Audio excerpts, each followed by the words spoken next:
Hey, good morning, everybody. I just wanted to reach out with a quick little impromptu video. There was a comment on the website. Um, I guess there was actually also a comment on a YouTube video, but I never follow those. About a user having concerns about the website shift and the application shift to the 1.7 and all that. So I just wanted to get ahead of all that in case anybody shared his concerns and maybe try to do a better job of explaining what's going on. I'll go ahead and open his comment up so you guys can see what I'm talking about here. He says that he's not happy with the switch to 1.7 and locking users into an add-only mode in 1.6 and earlier. He says he has too many issues with 1.7 and it's buggy. That's pretty much the extent of it. He goes on to list a couple of the issues. For starters, the shift, the reason why the entire website is changing, the login type is changing, pretty much everything has all of a sudden started changing in 1.7. And this wasn't even the plan with the start of 1.7. Originally, it was just going to use the same old authentication system. But as of recently, our server has been having some issues where we are really pushing the upper limits of its capability of our current private server hosting plan. And regardless of what any server company ever tells you about unlimited plans, so on and so forth, for those cheap $7 things, they're never unlimited. There are stipulations about how long you're allowed to spend time processing, etc., bandwidth usage. So for that reason, in the very early stages, we had to switch to a VPS service, and now we're on a dedicated server because there are, quite frankly, a lot of you guys out there that are using InputMapper. At last check, we had something like 90,000 users. Of course, not all of them are active. Some of them, create an account, download it, and then we never see them again. But still, that's quite a large user base for a small one-person, not officially sold application that just relies on donations. So, for that reason, there's always a very fine line, the struggle of being able to pay for the upkeep that InputMapper requires, while not, making it so financially burdensome on you guys that you don't even want to bother with the project. So, as of lately, we've been having a couple of issues where the server's been crashing during peak times. The website will actually crash, the authentication system, everything will crash.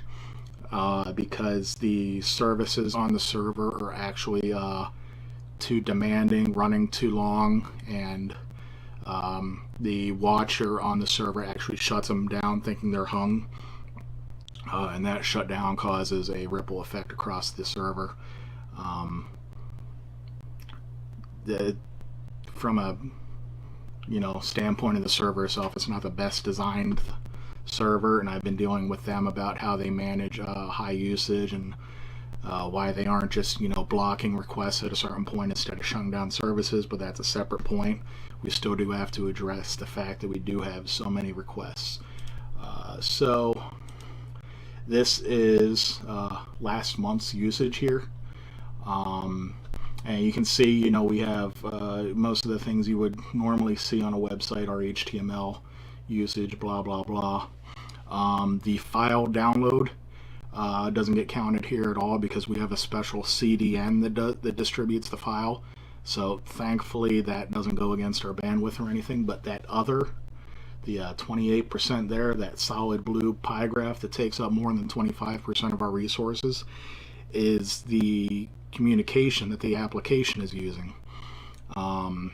And that's just user authentication, stuff like that, and it is, as you can see, at 28%, it is a huge burden on our resources. So with the with moving to a larger server, being out of the budget, because the next tier up is almost twice the cost of our current one, mainly because we got grandfathered into a low price for this one too. It's just financially not feasible, and there's no way I could pass that expense on to you guys without pissing everybody off. But you know, you're gonna piss people off no matter what. But let me get this crap out of here. Okay. But the only other thing there was for us to do is to find every way we could to optimize the code that we're running. And I found ways to optimize a lot of the stuff, and that's what we're implementing into the new website. But one of the biggest things that needed to get optimized was the user authentication, the login. And part of that involved going to a newer industry standard called OAuth 2.0, or Open Authentication. And it's pretty much what you see everywhere else. It's what Facebook uses, Google uses, Twitter uses. When you go to a new website and you want to log in using your Facebook account, it's using OAuth 2.0 to communicate that user authenticity across these domains. So we're moving to that because, one, there's a lot more secure. Our current form is somewhat secure. We don't really have that much critical data that somebody would want to crack us. But this new method is a lot more secure, so that's an added benefit. As well as after the initial login, it just uses session tokens at that point, which means we're sending a lot less data back and forth. We're not, re-authenticating the entire user profile and sending the entire user profile each time that InputMapper wants to check a user authenticity. Now it's just checking a session token. So because of that, and because the actual communication style is going to be moving to a new type of pipeline with new encoding and all that stuff, it's going to be a lot less actual traffic. So I wanted to address, the reason why we're making this move. Now, as far as the move itself, when it happens, it's not something that's happening anywhere in the near future. InputMapper 1.7 is still very early in development. Well, not that early. It's basically functional, but it is still in development to the point where I haven't even pushed it to 1.6 users as a viable update option. I'm still marketing it as, extremely buggy, don't use unless you really want to help me out by testing some of the features and giving me feedback. That's really the only reason you should be looking at 1.7, is if you want to help me out by testing it out. Other than that, it's not really ready for use. So there's going to be a long time, months at least, before I push it to anybody. And this change to the new authentication system, all that stuff, isn't going to happen until that 1.7 is pushed and I get enough feedback back from people saying that, yeah, it's working as intended. So, I need to get that feature complete. I need to get it polished. Right now there's no installer or anything. It's just a nightly build that people download and unzip. So it's going to have it's going to be just like previous versions of InputMapper, only in this case it's actually going to be better because now that Nefarious has console commands to install VGem directly from the server and get the latest version. That will mean that I won't have to repackage InputMapper every time he releases a new version on his end. That'll automatically, grab the newest version from his server and install it along with the InputMapper installation.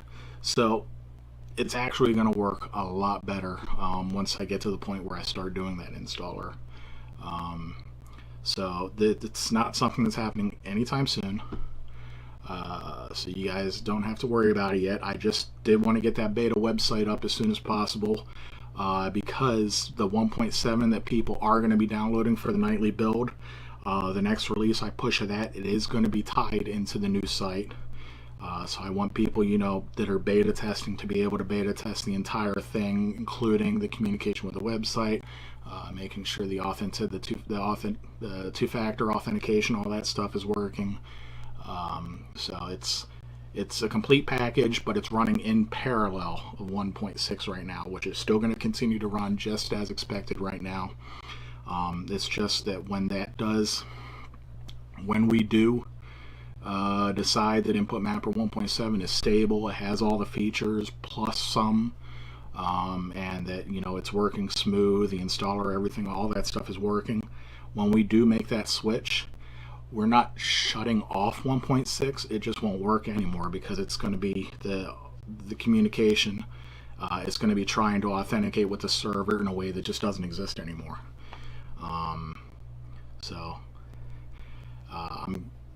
There's really nothing I can do about it, because any attempt to try to keep any legacy support around for 1.6 is going to completely invalidate the entire reason we're doing this, which is to cut back on the server load that 1.6 causes.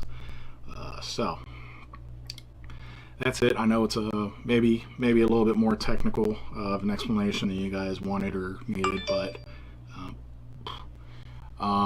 I just wanted you guys to know that this is not happening anytime soon. You guys can breathe for a while. We are going to make sure that when we do make the switch, unlike previous versions of InputMapper where we pushed it way before it was early, I do want 1.7 to be a polished, complete product that when we push it, we can call it a stable build. So, excuse me, allergies are still kicking my butt a little bit. That's about it, guys. I don't know how much work I'm going to be doing this weekend. I do need a bit of a break, but I'm going to try to at least get the new build of 1.7 up, and then I'll be able to put up another video showing how the new communication, all that stuff, is working with 1.7, as well as probably a brief tour of the website, the beta website. That's about it, guys. Thank you, and have a good one.